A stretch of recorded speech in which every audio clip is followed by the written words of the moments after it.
Olá, bem-vindos a mais um episódio do Saúde na Prática, um programa que tem o apoio da Cicobi e do IEP, Instituto de Ensino, Pesquisa e Inovação da Liga. Meu nome é Francisco Hiroshima, médico oftalmologista e gerente de inovação do IEP.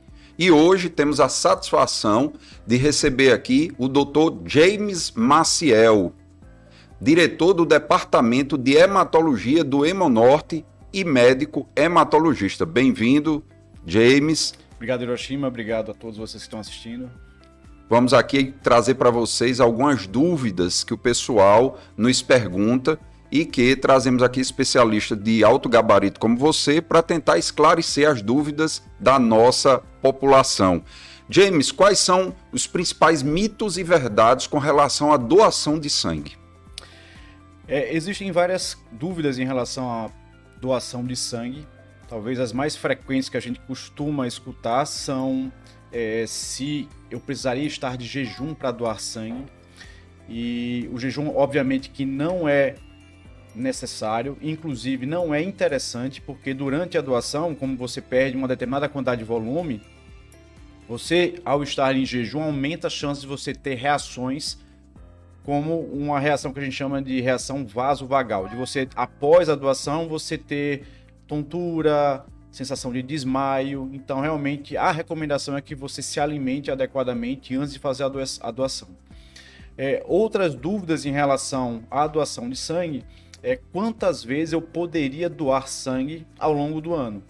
Esse limite, na verdade, ele é estabelecido para que o doador, que é uma pessoa saudável, ele não passe a ter anemia. Então, obviamente que a gente não quer que o doador de sangue ele tenha alguma penalidade por esse ato de generosidade. De forma que existem intervalos determinados em legislação de 4 meses para homens, de 4 meses para mulheres e de 3 meses para homens. O que determina, então, que um homem adulto possa doar 4 vezes no ano e uma mulher 3 vezes. Isso muda um pouco para o doador de plaquetas. Talvez isso não seja do conhecimento de todos, mas eu posso doar exclusivamente plaquetas, que é um hemocomponente importante para a coagulação sanguínea. Nesses casos, para o doador voluntário e de repetição, ele pode doar mensalmente plaquetas sem prejuízo da sua saúde. Ah, entendi. Então pode ter uma doação específica para plaquetas. Exatamente. Ele não perde hemácia e doa só a plaqueta. Nesse caso, diferente da doação convencional, em que você doa sangue total e o sangue é fracionado nos diversos hemocomponentes, a doação de plaqueta é feita por uma máquina especial chamada máquina de aférese ou filtração. E essa máquina retira apenas as plaquetas e devolve o restante do sangue. Por isso que permite então que a gente tenha mais doações durante o ano. E já pegando aí um gancho nisso que você falou, Dr. James, quais são as principais contraindicações hoje? Ou seja, quando é que eu não estou habilitado para doar?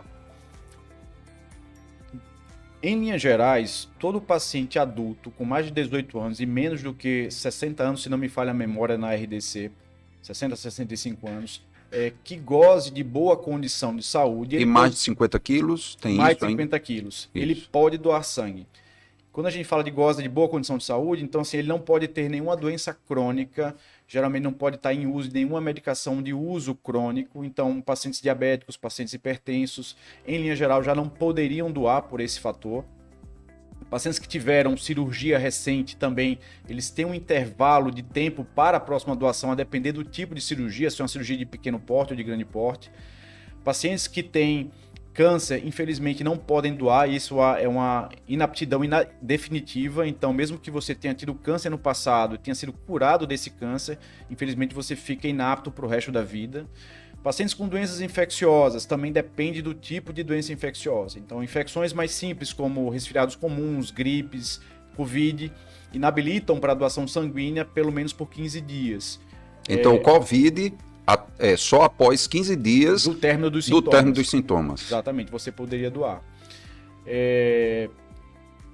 Álcool, você não deve beber antes de doar sangue. Então, se não me falha a memória, também são 24 horas antes de ingestão alcoólica. Cigarro, pelo menos 6 horas.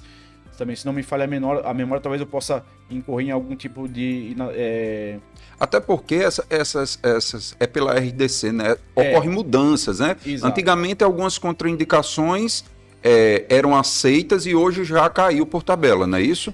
Isso é verdade. Então, essas questões são reavaliadas de tempos em tempos. Um fator de contraindicação que no passado, apesar de não determinado claramente pela RDC, mas que foi revisto e hoje é liberado, é o paciente que tem ferritina elevada, que acaba sendo uma rotina frequente também, principalmente em homens de meia idade. Então eles podem ter ferritina elevada e no passado essa condição contraindicava para doação. Hoje se sabe que realmente não tem nenhuma contraindicação, ele poderia doar sem maiores problemas.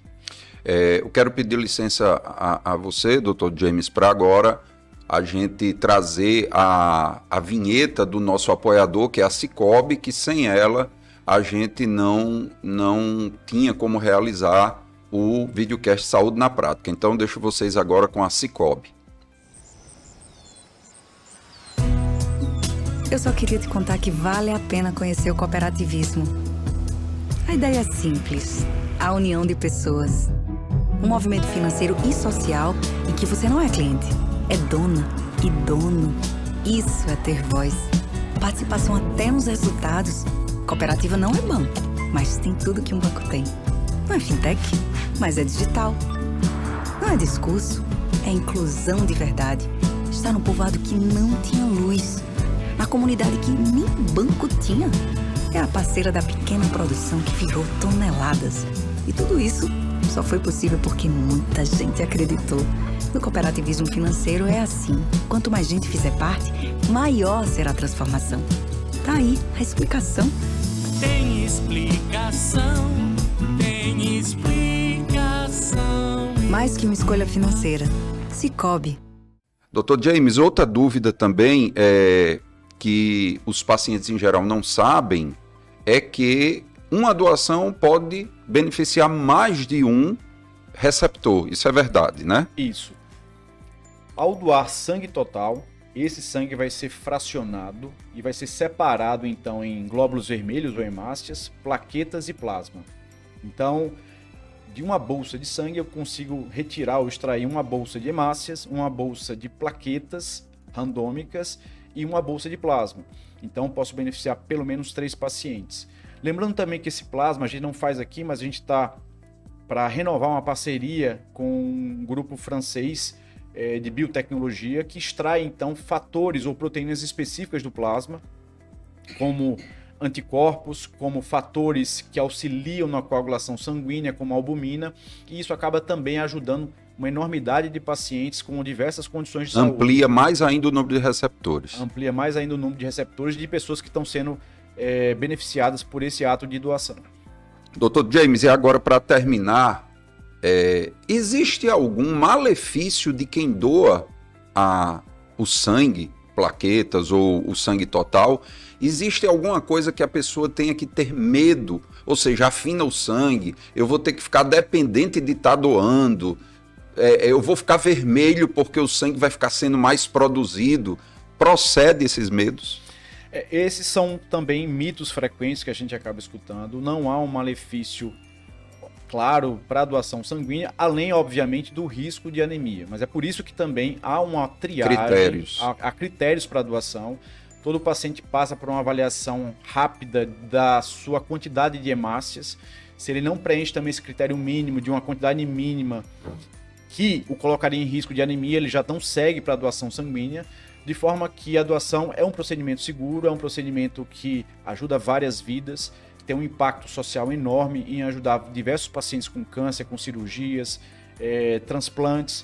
Então, e a gente tenta trabalhar para torná-la cada vez mais segura para todos. Inclusive na questão também de contaminação biológico-viral, que sempre é um receio, obviamente não para o doador, mas para o receptor, mas que se sabe que hoje, até com a disponibilidade dos testes moleculares, esse problema caiu por terra e a gente garante realmente que o nosso sangue, o nosso produto, é um produto seguro para todos. Muito obrigado, Dr. James, pelos esclarecimentos e quero convidar a todos para o nosso próximo episódio do Saúde na Prática. E lembrando, seja doador, eu sou doador, era doador e doe sangue, que sangue é vida. Até o próximo programa.